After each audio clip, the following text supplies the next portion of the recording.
Fala galerinha do YouTube, aqui quem fala Raul. Estamos aqui com mais um vídeo e dessa vez estamos aqui para mais um tutorial de Minecraft. E dessa vez é como fazer uma fogueira.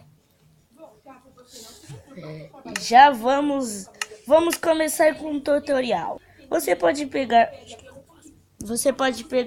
qualquer qualquer barco e esse negócio aqui que eu esqueci o nome.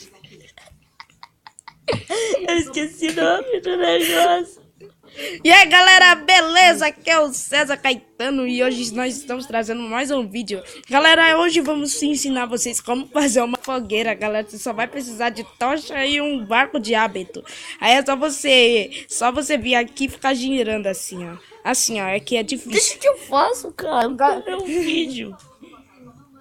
Pera aí, deixa eu mirar certo aqui. Ai, que difícil. No meu canal agora tem uma pessoa, só tá lá. Pera aí. Aí você vem pro outro lado. Que merda, eu não consigo fazer. Como é que você consegue fazer isso, César? Assim, ó, você vai colocando na tocha, assim, ó. Você vai colocando. Ah, tá, entendi. A coisa mais fácil do mundo.